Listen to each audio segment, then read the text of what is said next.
నేటి లీడర్ మీడియాకు స్వాగతం. వనపర్తి జిల్లా పెబ్బేరు మున్సిపల్ కేంద్రంలో భజన కార్యక్రమాలతో ప్రతిరోజు కూడా ఆధ్యాత్మిక వాతావరణం నెలకొంటుంది. వారంలో ప్రతిరోజు వివిధ దేవాలయాల్లో భక్తులతో భజనలు, హనుమాన్ చాలీసా లాంటి హిందూ కార్యక్రమాలు నిర్వహిస్తూ భక్తి చాటుతున్నారు. ఈ కార్యక్రమంలో బుధవారం రోజున అయ్యప్ప స్వామి ఆలయంలో నిర్వహిస్తున్న భజన కార్యక్రమం 358వ వారాన్ని పూర్తి చేసుకుంది. ఈ కార్యక్రమం ద్వారా భక్తితో పాటు హిందూ ఐక్యతను చాటుతూ ప్రతి బుధవారం భజన కార్యక్రమం ఏర్పాటు చేసిన భక్తులకు కాషాయపు జెండాను మరియు పరివారాన్ని పెంచడానికి మొక్కల్ని అందజేస్తూ ప్రతి ఒక్కరు కూడా తమ తమ ఆలయాల్లో భజన కార్యక్రమాలు నిర్వహిస్తే ప్రతి గ్రామం కూడా ఆధ్యాత్మిక కేంద్రంగా మారాలని కోరారు. భజన చేయడం వల్ల భక్తితో పాటు ఆరోగ్యాన్ని కూడా అందిస్తుందని తెలిపారు. ఇతర వ్యసనాలకు దూరంగా ఉండి భక్తి పెంచుకుంటూ కోపతాపాలకు దూరంగా చేసుకుంటూ క్రమశిక్షణకు మారుపేరుగా ఉంటుందని సభ్యులు తెలియజేశారు. ఈ భజన బృందం అఖిల భారత అయ్యప్ప దీక్ష ప్రచార సమితి రాజ్ దేశపాండే గురుస్వామి ఆదేశాల మేరకు ఈ భజన కార్యక్రమాన్ని ప్రతివారం నిర్వహిస్తున్నట్లు భజన బృందం సభ్యులు తెలిపారు. కార్యక్రమంలో ఆలయ అధ్యక్షులు శ్రీనివాసులు, గౌరవ సలహాదారులు వీరాచారి, భజన బృందం సభ్యులు మేకల ఎల్లయ్య, మేకల నాగరాజు, హనుమంత్ రెడ్డి, వెంకటేశ్వరరెడ్డి, శివ, బుజ్జి, సత్యారెడ్డి, దయానంద్, రాజశేఖర్, కళ్యాణ్, మణిముఖేష్, మోహన్, మహేష్, రమేష్ తదితరులు పాల్గొన్నారు.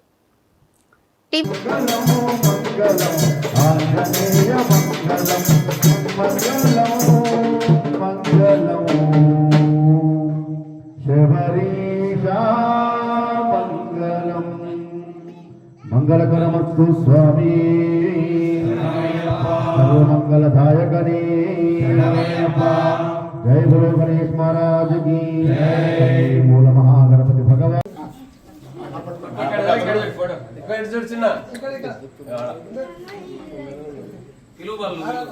చిన్న ఇక్కడ చూడరా, చోటు స్మైల్ స్మైల్.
మల్లికార్జున తావరం శ్రీశైలం శివమయం మల్లికార్జున తావరం శ్రీశైలం శివమయం మల్లికార్జున తావరం